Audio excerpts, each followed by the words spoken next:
They told you Sobek was a monster, a terrifying, crocodile-headed god of the Nile, a symbol of primal violence and brute force. They painted him as a dark and dangerous deity, a predator lurking in the murky waters of a forgotten religion. They wanted you to see the monster. They wanted you to feel the fear. Because if you only see the monster, you will never recognize the guardian. If you only feel the fear, you will never reclaim the power. The story of Sobek has been deliberately distorted, reduced to a caricature of primal terror, because they did not want you to understand what he truly represents. He is not the god of mindless violence. He is the god of the untamable life force itself. He is the sacred predator who guards the river of your own consciousness, the keeper of your deepest instincts, and the divine reptilian brain that holds the key to your survival, your power, and your sovereignty. They demonized him to make you fear your own nature.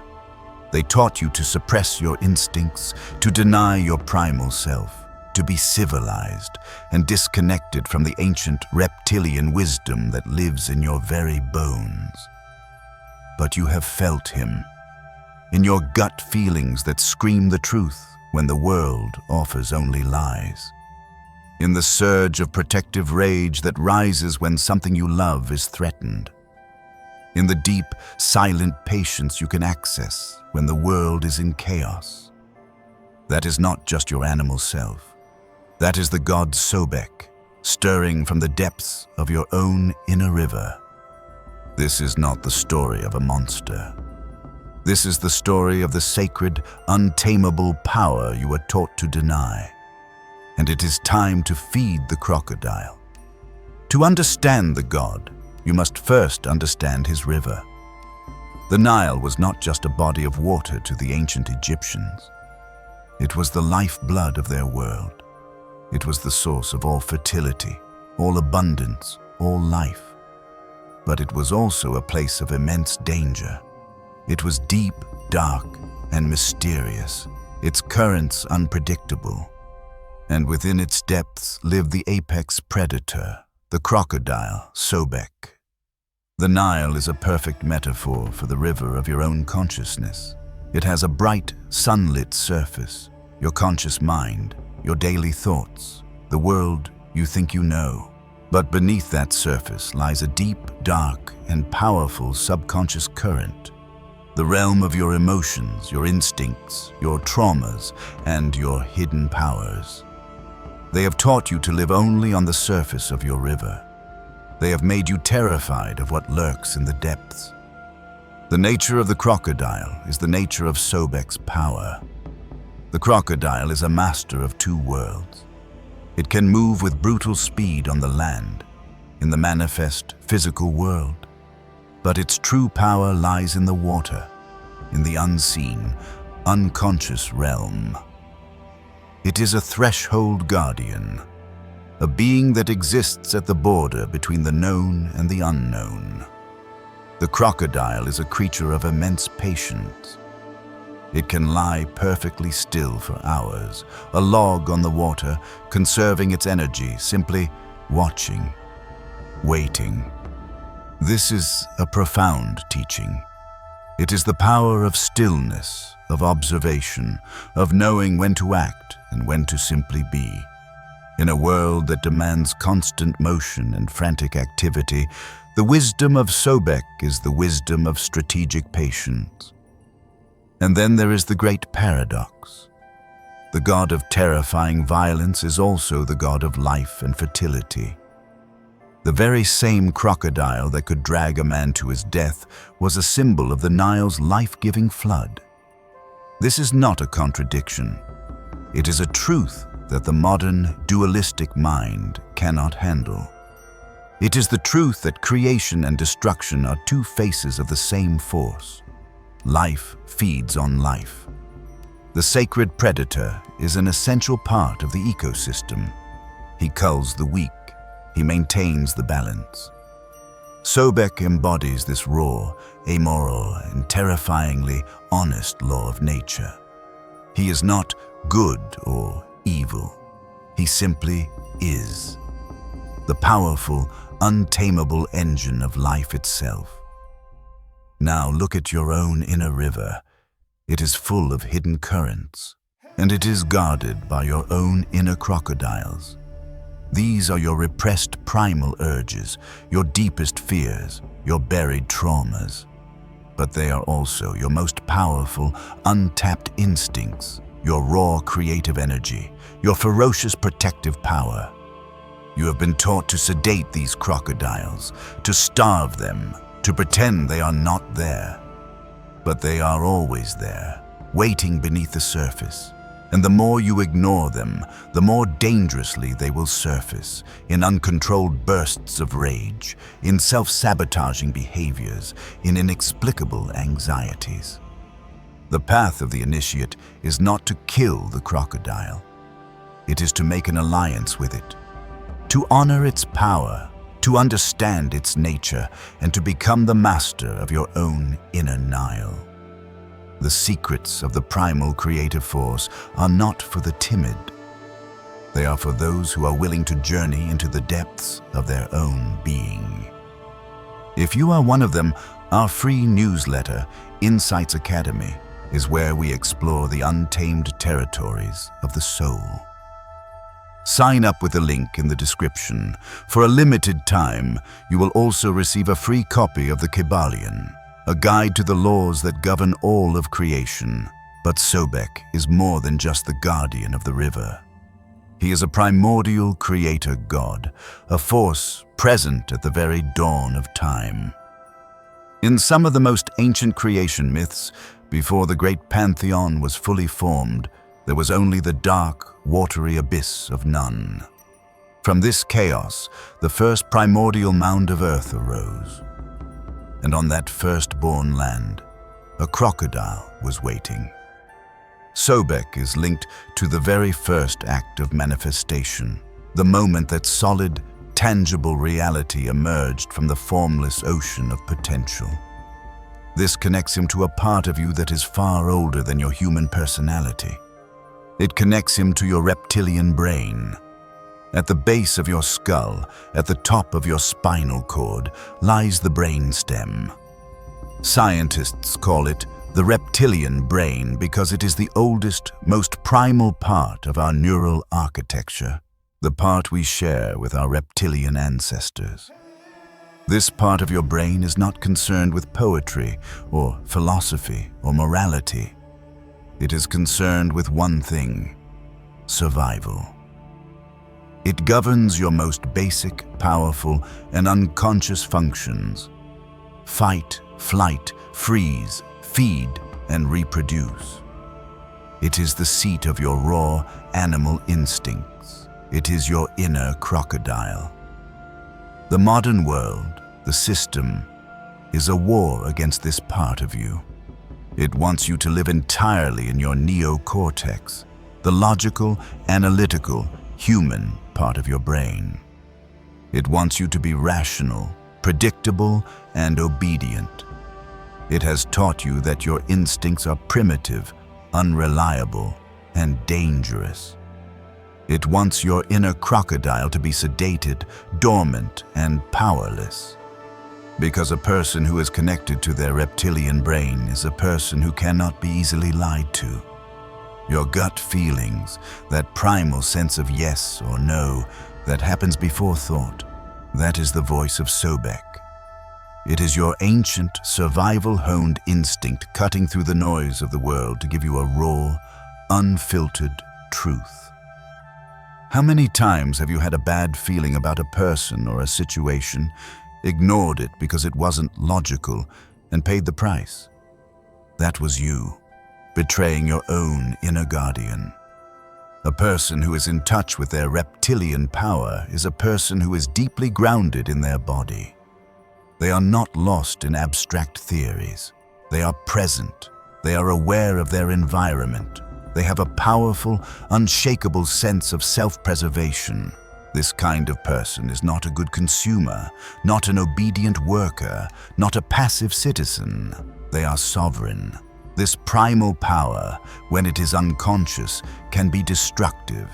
It can be raw aggression, territorialism, and mindless greed. But when it is united with higher consciousness, it becomes a formidable force for good. This is the meaning of the syncretic god Sobek Ra.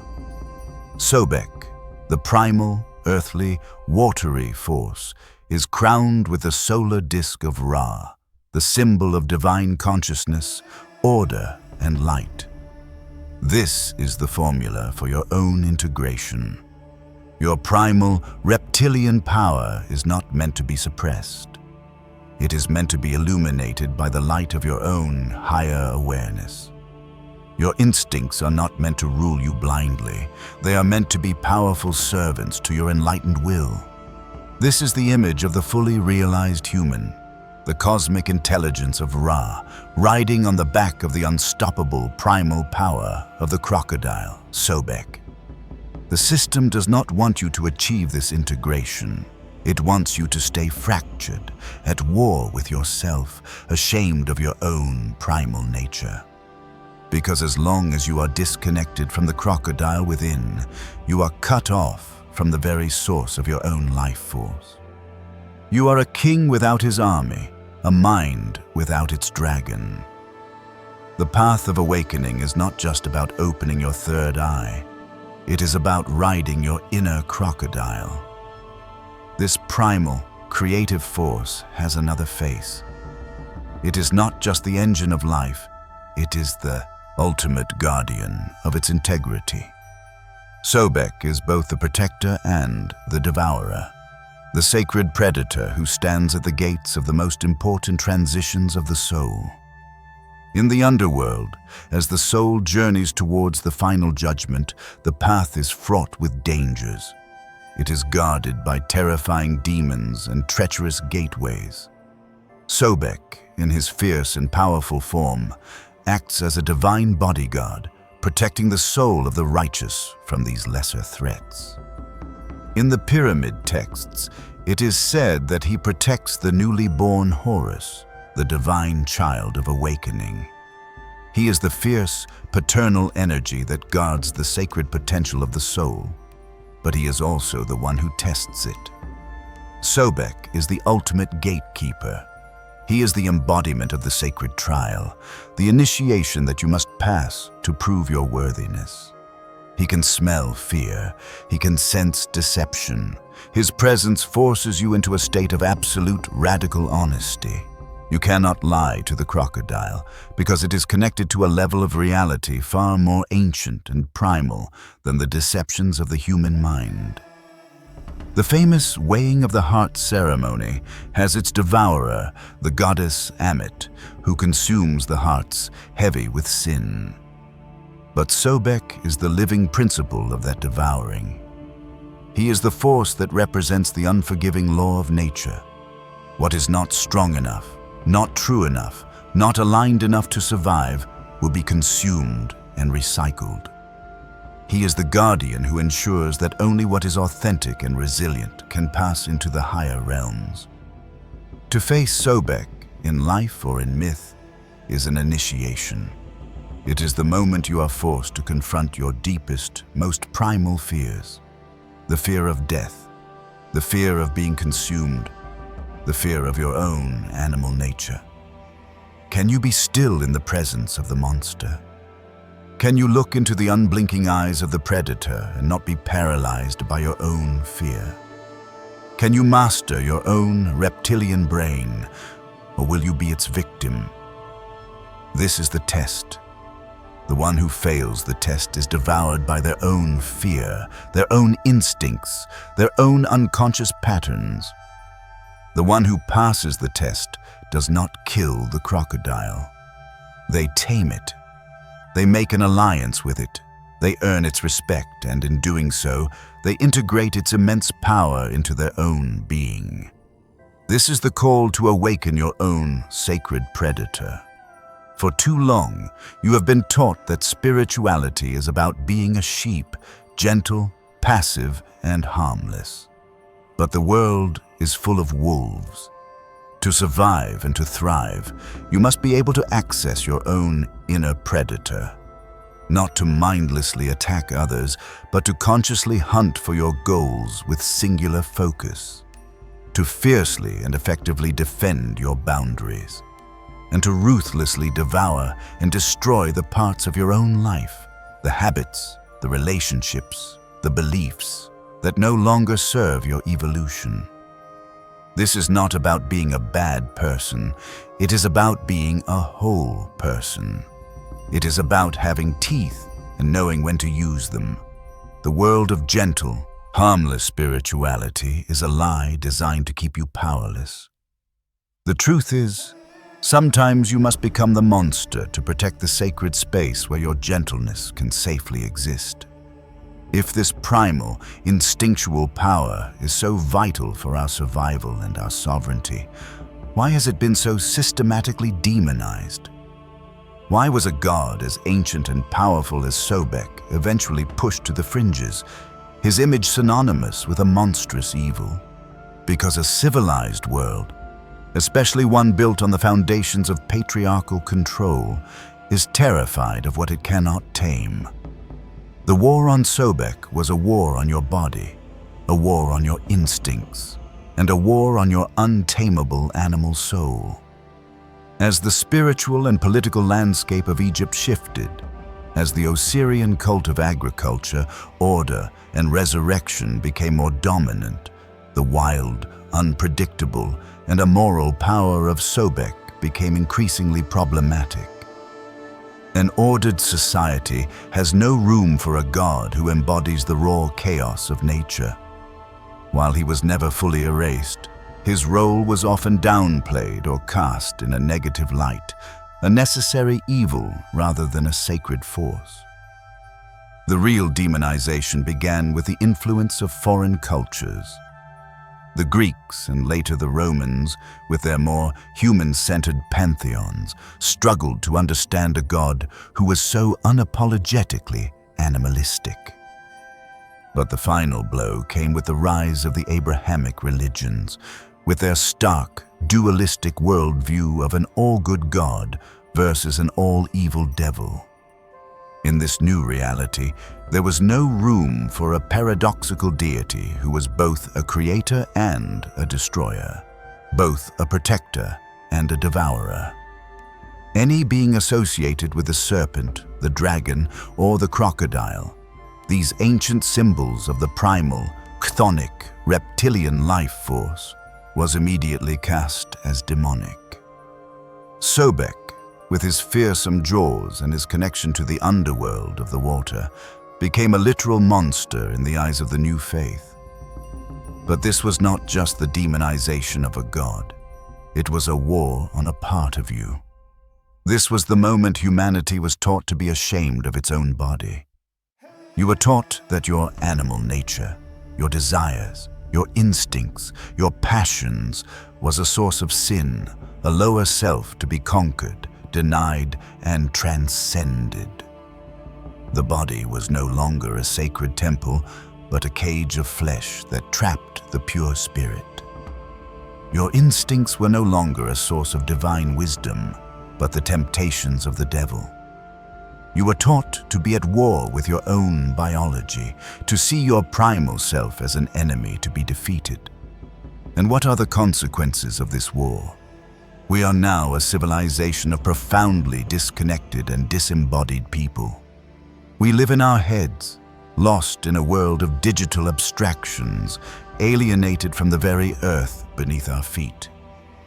We are terrified of our own instincts, so we outsource our decisions to experts, to algorithms, to authorities. We have lost our ability to trust our own gut. We have suppressed our healthy primal aggression, and so we suffer from an epidemic of powerlessness, anxiety, and depression. And because we have denied our sacred inner predator, we have become a culture of victims, easily manipulated by fear, easily herded by those who are not afraid to use their own predatory instincts against us. We have lost our teeth. And a sheep in a world of wolves is not long for this world. They did not just want to sideline a god. They wanted to sever the connection to your own reptilian brain, the very source of your power, your resilience, and your unshakable will to live. But the river can never be permanently dammed. The crocodile can never be truly tamed.